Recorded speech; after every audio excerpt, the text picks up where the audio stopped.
મહેસાણા જિલ્લાના વિસનગર ખાતે Bharat Ratna doctor BR આંબેડકરની 133મી જન્મ જયંતિની ઉત્સાહભેર ઉજવણી કરવામાં આવી, જેમાં કેબિનેટ મંત્રી ઋષિકેશભાઈ પટેલના વરદ હસ્તે બાબા સાહેબની પ્રતિમાનું અનાવરણ કરવામાં આવ્યું હતું। વિશ્વ વિભૂતિ મહામાનવ બોધિત્સવ ભારત રત્ન એવા સાર્વભૌમ બંધારણના ઘડવૈયા ડોક્ટર BR આંબેડકરની 133મી જન્મ જયંતિ નિમિત્તે ભારત સહિત સમગ્ર વિશ્વમાં ભારે હર્ષોલ્લાસ સાથે ઉજવણી કરવામાં આવી રહી છે। ત્યારે મહેસાણા જિલ્લાના વિસનગર ખાતે દર વર્ષની જેમ આ વર્ષે પણ રેલી સ્વરૂપે ભારે હર્ષોલ્લાસ સાથે ઉજવણી કરવામાં આવી હતી। વિસનગરના વિકસિત કાંસા NA વિસ્તારની વિવેકનગર સોસાયટી ખાતેથી ડીજેના તાલે ભવ્ય રેલીનું આયોજન કરવામાં આવ્યું હતું, જેમાં બાબા સાહેબના ફોટા, બેનર તેમજ પ્લેકાર્ડ સહિત બાબા સાહેબના સૂત્રોચ્ચાર સાથે અબાલ વૃદ્ધ મહિલાઓ ખૂબ જ મોટી સંખ્યામાં જોડાયા હતા અને સમગ્ર વાતાવરણ જય ભીમ, બાબા સાહેબ અમર રહો, જબ તક સૂરજ ચાંદ રહેગા, બાબા તેરા નામ રહેગાના ગગનભેદી નારાઓથી ગુંજી ઉઠ્યું હતું। આ રેલી શિસ્તબદ્ધ રીતે MN કોલેજ ખાતે આવેલા ડોક્ટર બાબા સાહેબ આંબેડકરની પ્રતિમાને ફૂલહાર અર્પણ કરીને સમૂહમાં બાબા સાહેબને સલામી આપી હતી।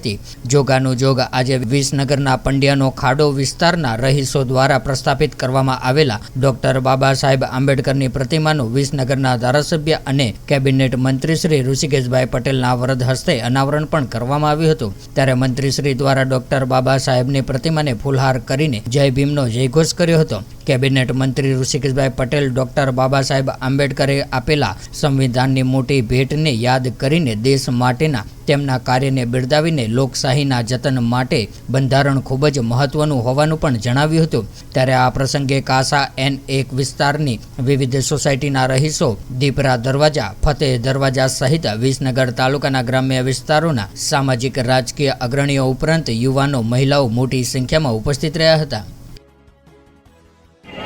આંબેડકર સાહેબની 133મી જન્મ જયંતિના પ્રસંગે 14 એપ્રિલ એટલે સમગ્ર દેશની અંદર બંધારણ અને લોકશાહીનું નિર્ધારણ કરતી અને આગામી સમયમાં દેશ કઈ દિશામાં જશે, દેશની લોકશાહી કઈ દિશામાં જશે, સૌને સમાન અધિકાર સાથે વર્ષો સુધી આ બંધારણ વિવિધ દેશોના બંધારણોનો અભ્યાસ કર્યા પછી સર્વશ્રેષ્ઠ બંધારણ આપવાનું કામ ડૉક્ટર બાબા સાહેબે કર્યું છે।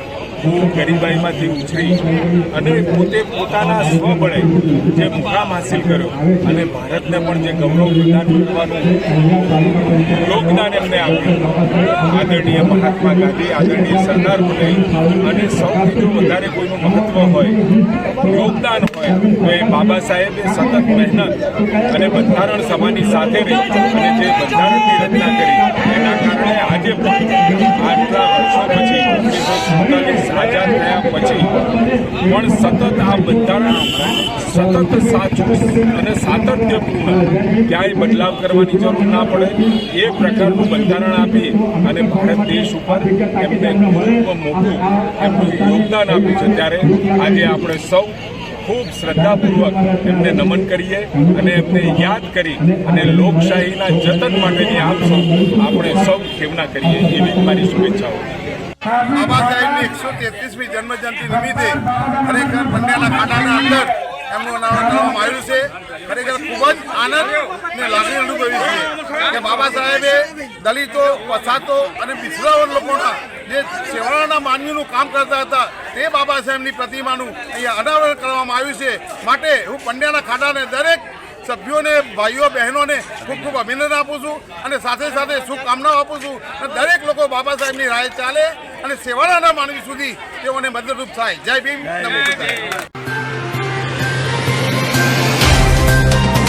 तो व्हाट्सएप, ट्विटर, फेसबुक, इंस्टा जहाँ भी आपका अकाउंट है, इसे शेयर बटन के द्वारा वहाँ पर शेयर करें।